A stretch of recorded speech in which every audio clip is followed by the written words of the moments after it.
Hola, soy Jorge León, académico del Departamento de Arquitectura de la Universidad Técnica Federico Santa María, Casa Central Valparaíso, e investigador principal de SIGIEM. Hola, mi nombre es Barbarita Lara, soy la CEO de Emercom y la creadora de CIE, un sistema de información de emergencia que permite comunicar a la población afectada por un desastre incluso aunque no haya internet ni redes móviles. Y esto es La Ruta del Riesgo.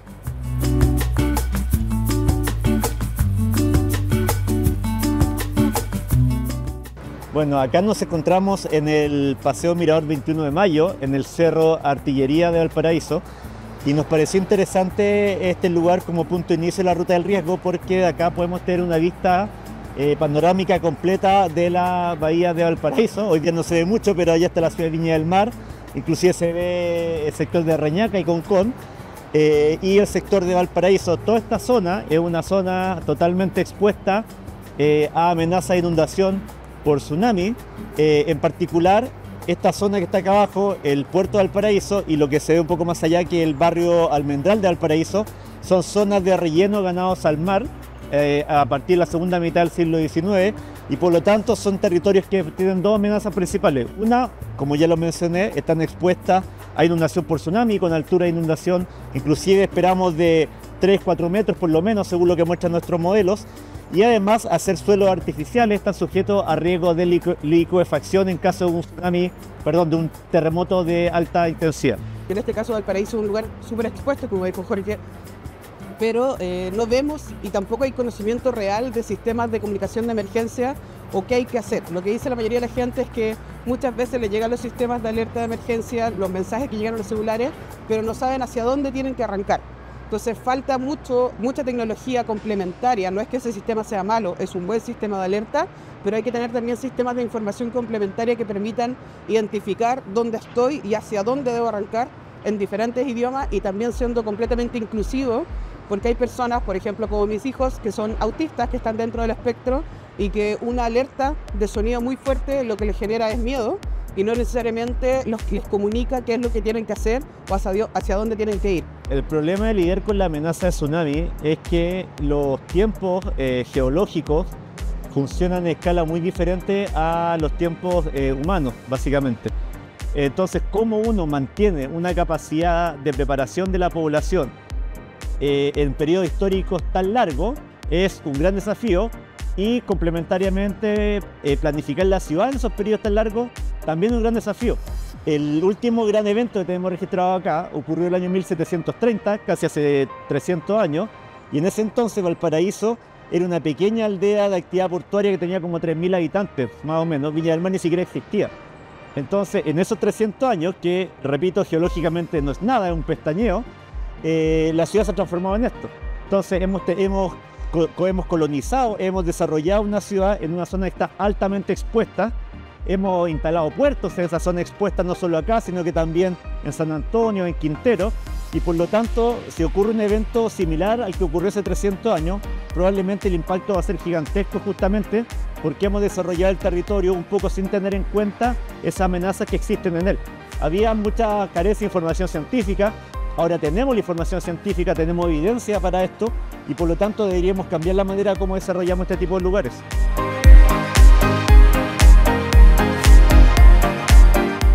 Bueno, estamos en la Plaza O'Higgins de Valparaíso. Esta es la segunda estación de la Ruta del Riesgo, y nos pareció que era un lugar interesante de mostrar, en particular por lo que tenemos a nuestra espalda.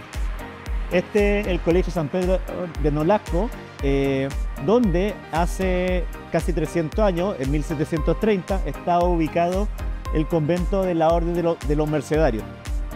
Esa orden, en ese entonces, hizo un registro del tsunami ocurrido el 8 de julio de 1730,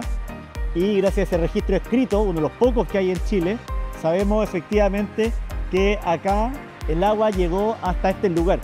O sea, en el fondo sabemos que el tsunami llegó inclusive a este punto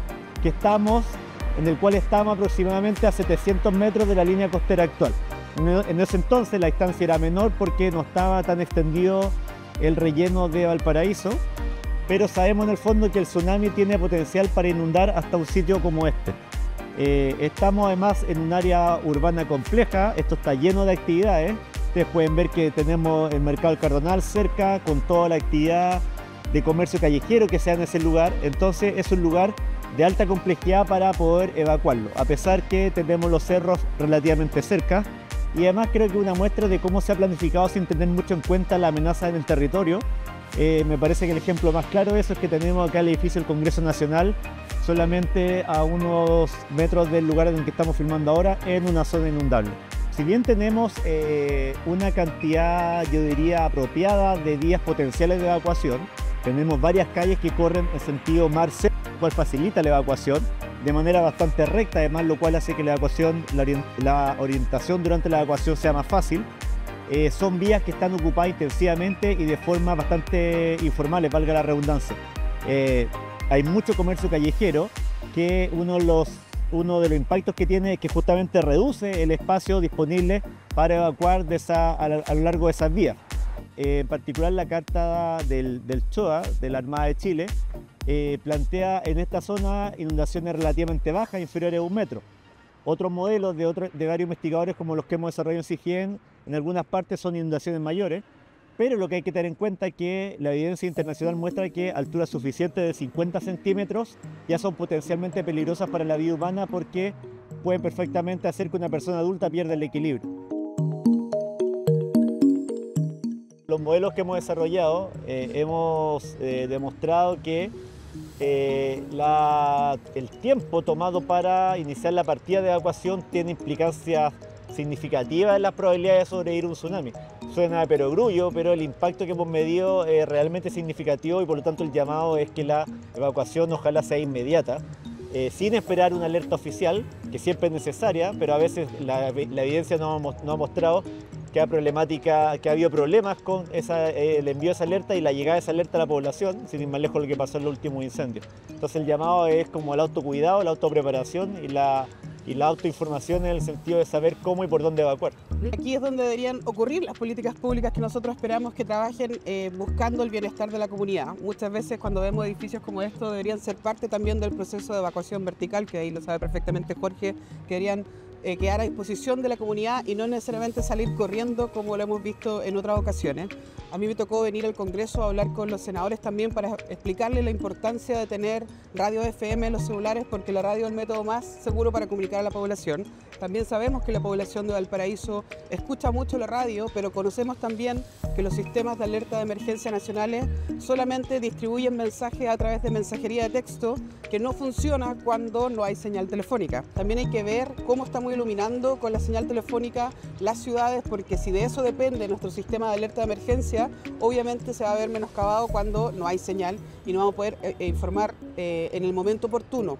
Pasó específicamente que en el incendio de 2 de febrero teníamos nosotros señales por todos lados, pero se quemaron 137 antenas y todo Viña del Mar y Valparaíso se quedó completamente sin señal telefónica, y eso fue obviamente muy complejo, porque no solamente se afectó a las personas que estaban en el mismo incendio, sino que los familiares que se querían comunicar con ellos tampoco podían comunicarse en ningún lugar de la región de Valparaíso. Entonces la ONU también recomienda tener sistemas de alerta temprana, no uno solo a nivel nacional, sino que distribuido de diferentes maneras, protegiendo las infraestructuras críticas de la población. El mismo sistema que nosotros ocupamos para alertar a través de celulares se podría transmitir a través de la radio, a través de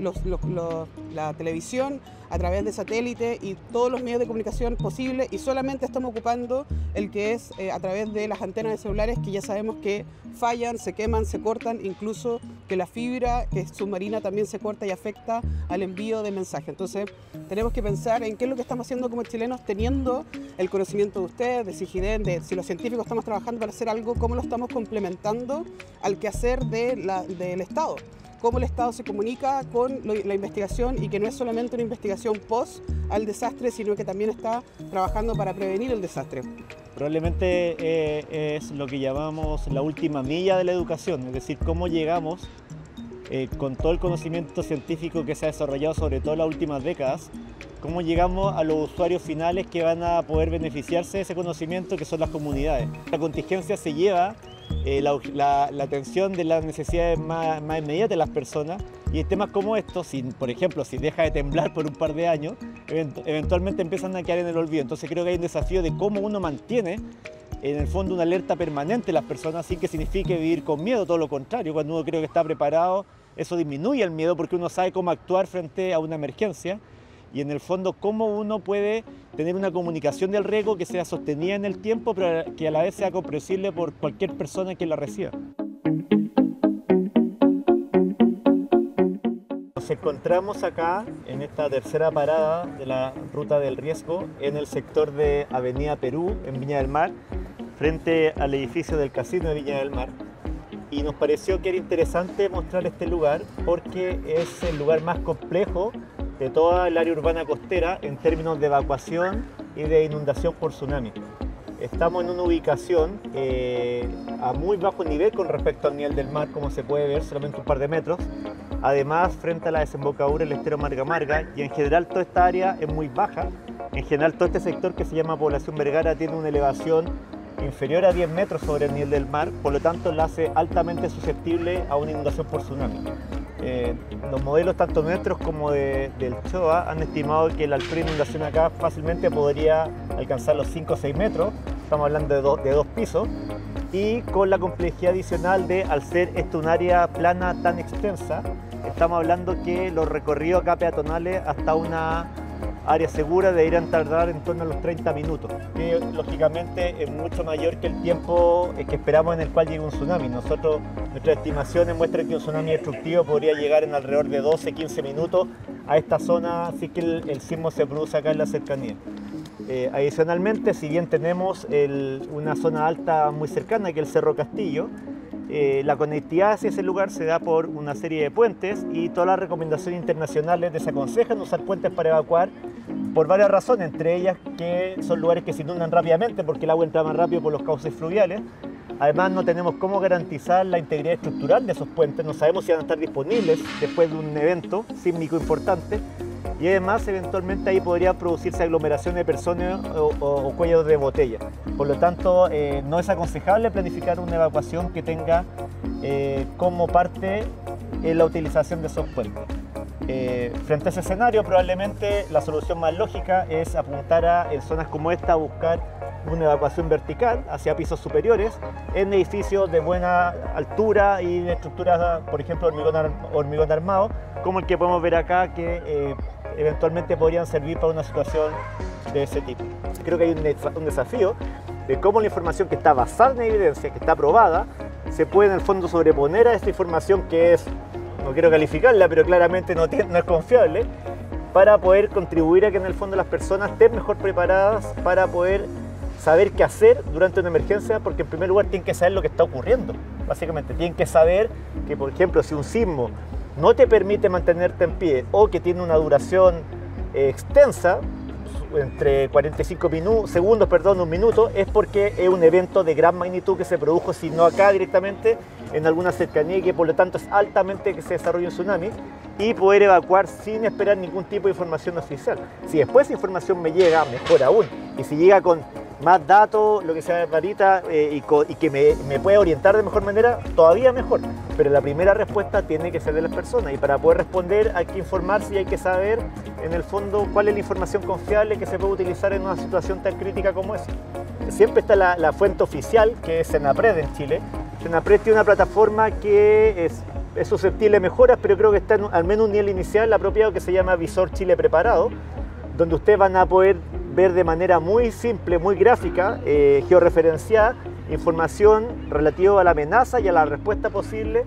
frente a un conjunto de fenómenos naturales como tsunami, erupciones volcánicas. Ahí aparecen desplegados las rutas de escape, los puntos de encuentro y información que nos puede ayudar como familia a prepararnos para una emergencia. Tenemos que tener lo que dice Alvarita, la preparación básica, una mochila de emergencia. Tengo que tener pensado un escenario de emergencia con mi familia. Exacto. O sea, nosotros hemos sido afortunados, entre comillas, que en los últimos 50 años todos los eventos sísmicos de gran magnitud, de manera muy anormal, se han producido fuera de horarios hábiles. O han sido o en la noche, o día feriado, o un fin de semana, o fuera de horario laboral, 7 de la tarde típicamente. Entonces eso ha implicado que nunca nos ha tocado en tiempo reciente el escenario donde esté el papá trabajando en un lado, la mamá trabajando en otro lado y los hijos en el colegio, porque esa situación probablemente, si la familia no tiene claridad con respecto a cómo va a reaccionar cada uno de ellos en una situación como esa, probablemente va a llevar a una respuesta caótica. Sí, quería agregar una cosa, como además de eso tampoco le va a importar tu condición socioeconómica, así que también tener presente que esto es una tarea de todos, no planificar ningún tipo de evacuación pensando en las comunicaciones, porque sabemos que las comunicaciones fallan, así que ustedes no tengan necesariamente un chat en el WhatsApp para tener como de alguna manera de hacer algo, ya tienen que saber qué pasa si se corta la luz, qué pasa si no tenemos comunicación, si hay un incendio, si pasa cualquier tipo de fenómeno natural o desastre, que tenerlo súper claro, porque muchas veces el chileno tiende a llamar. Y cuando todos llamamos al mismo tiempo, lo que va a pasar es que se colapsen todas las comunicaciones y que nadie se pueda comunicar. Por eso es súper importante de que tengan una radio cerca. La radio es el mejor método para comunicarse en caso de emergencia, y que también puedan entender de que las municipalidades y los gobiernos regionales también son parte de este proceso de conocimiento, de educación, pero también de actuar en caso de una eventualidad. Así que conózcanlos, vean si sus casas están en un lugar de riesgo y aprendan, porque solamente el conocimiento nos va a ayudar más a hacer una comunidad más fuerte y obviamente colaborar. Si viene una persona que necesita ayuda, ayúdenlo y podamos salir de cualquier situación en el caso que se requiera. Hay un refrán muy típico, pero por eso no menos cierto, que es esperar lo mejor, pero prepararse para lo peor. Y creo que eso aplica directamente en el caso de la gestión del riesgo, sobre todo a nivel de las personas y de las familias, creo yo. Así es.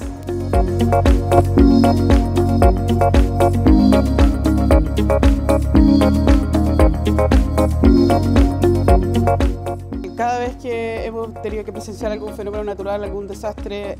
están ahí los radioaficionados. Yo también soy radioaficionada aquí, pertenezco a un club de mujeres radioaficionadas, pero también apoyo mucho a mi padre, que también es radioaficionado y que es parte del Club Valparaíso, donde nosotros